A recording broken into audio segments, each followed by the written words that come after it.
샛별.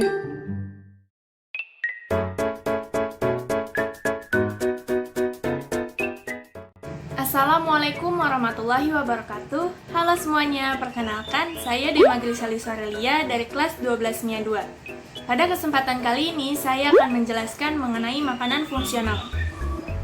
Dalam mempertahankan hidupnya, manusia memerlukan yang namanya makanan. Pertama, makanan yang mengandung nilai gizi yang diperlukan untuk tubuh.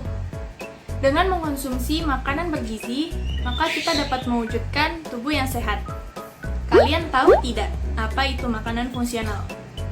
Makanan fungsional adalah makanan atau pangan yang secara alami atau telah melewati proses pengolahan yang memiliki fungsi untuk menjaga metabolisme manusia. Saat ini, makanan fungsional memiliki beberapa istilah, yaitu functional food, nutraceutical, permafood, designer food, vita food, phytochemical, health food, natural food, dan real food. Meskipun makanan fungsional memiliki banyak istilah, akan tetapi hingga saat ini istilah-istilah tersebut masih belum disepakati. Fungsi makanan fungsional terbagi menjadi 3. Yang pertama ada sensori. Makanan dengan tampilan menarik akan terlihat sangat enak untuk dinikmati, bukan?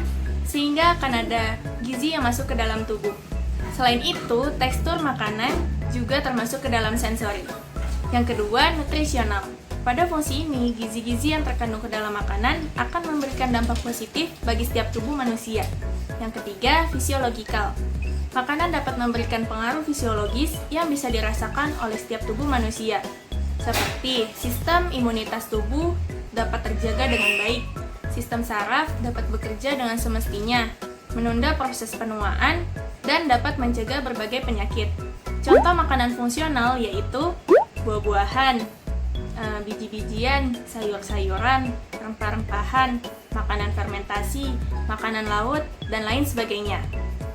Nama saya Septi Aulia Zahra, absen 30, 12 MIA 2. Di sini saya akan menjelaskan tentang perbedaan makanan atau pangan fungsional dan obat.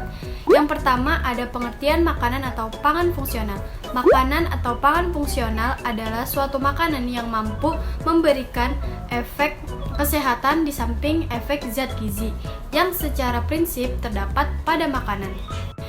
Meskipun begitu, makanan atau pangan fungsional tidak dapat serta-merta dikategorikan sebagai obat ataupun suplemen. Menurut penelitian Jurnal Pengembangan Pangan Fungsional, sebelum dikategorikan sebagai makanan fungsional, suatu makanan harus memiliki beberapa syarat. Yang pertama, dalam bentuk makanan, bukan dalam bentuk kapsul, tablet, ataupun serbuk. Yang kedua, dapat dikonsumsi sehari-hari. Dan yang ketiga, mempunyai fungsi tertentu pada waktu dicerna. Yang kedua, ada pengertian obat. Obat adalah suatu bahan atau bahan-bahan yang dipergunakan dalam menetapkan diagnosa ataupun menyembuhkan suatu penyakit pada manusia ataupun hewan. Ciri-ciri obat adalah berbentuk kapsul, tablet, ataupun serbuk. Jadi, pada intinya, makanan atau pangan fungsional dan obat dapat dibedakan berdasarkan penampakannya dan pengaruhnya terhadap kesehatan. Kalau obat fungsinya terhadap penyakit bersifat kuratif atau menyembuhkan, maka makanan atau pangan fungsional hanya bersifat preventif atau membantu pencegahan suatu penyakit. Assalamualaikum warahmatullahi wabarakatuh. Saya Lisha Lendina dari 12 MIA 2 ingin menjelaskan mengapa kita memilih bubur kacang hijau sebagai makanan fungsional serta manfaat-manfaat yang terkandung dalam bubur kacang hijau. Alasan kami memilih bubur kacang hijau sebagai makanan fungsional, selain cara pembuatannya mudah, bubur kacang hijau juga banyak sekali manfaatnya. Manfaat pertama dari bubur kacang hijau ini mengurangi anemia. Nah, kekurangan darah itu bisa mengganggu aktivitas produktif harian. Nah, kacang hijau ini mengandung zat besi nabati yang dapat mengurangi anemia. Kedua, mencegah sembelit. Jadi, kacang hijau ini mengandung zat untuk memperlancar buang air besar. Nah, zat ini juga membantu untuk mencegah sembelit.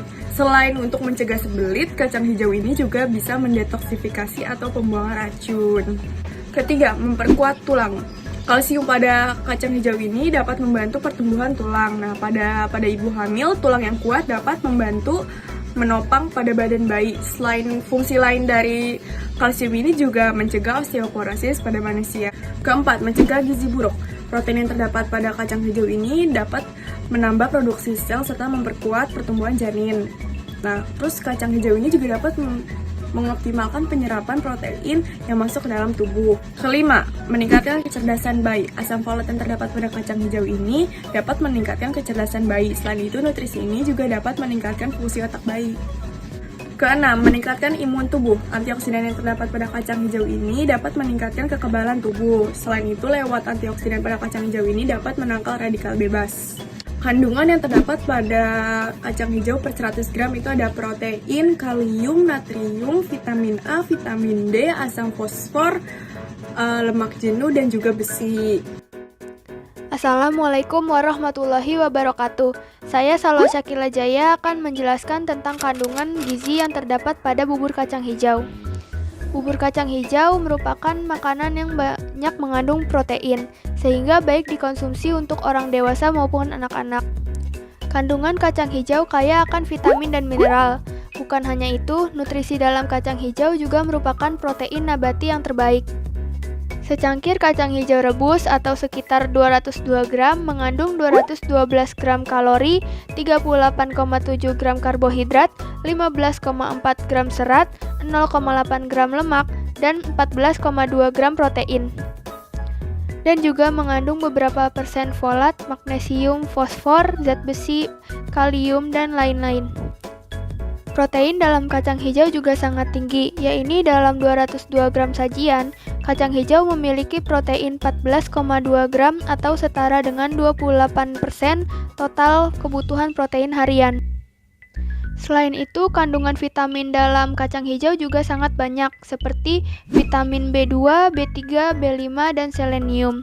Terdapat juga sedikit vitamin A, vitamin C, vitamin E, vitamin K, dan juga vitamin B6. Selain itu, kacang hijau kaya akan asam amino esensial yang tidak dapat diproduksi oleh tubuh, seperti fenilalanin, isoleusin, leusin, lisin, arganin, dan lain-lain. Saya Rayhana Sasandra Mumtazar. Di sini saya akan menjelaskan alat dan bahan yang dibutuhkan untuk membuat bubur kacang hijau. Untuk bahannya, yang pertama kita membutuhkan 350 gram kacang hijau, 1250 ml santan, 1,25 liter air, 7 cm jahe, 3 lembar daun pandan yang dipotong-potong, 450 gram gula merah, dan 1 sendok teh garam. Untuk alatnya, kita membutuhkan panci, wadah, sendok sayur, dan mangkuk saji. Berikut cara pembuatannya. Assalamualaikum warahmatullahi wabarakatuh. Nama saya Jelita Sofi Masliha. Di sini saya akan menjelaskan bagaimana cara membuat bubur kacang hijau yang simpel dan enak. Pertama, siapkan bahan-bahan yang digunakan untuk membuat bubur kacang hijau.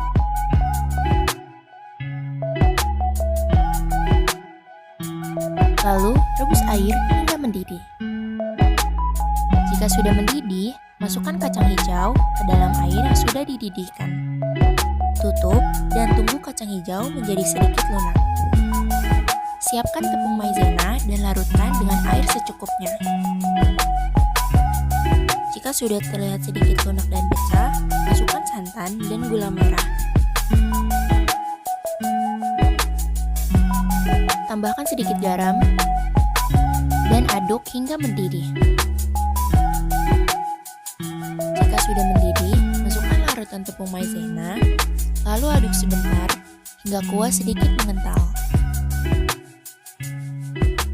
Bubur kacang hijau yang simpel dan enak siap disajikan.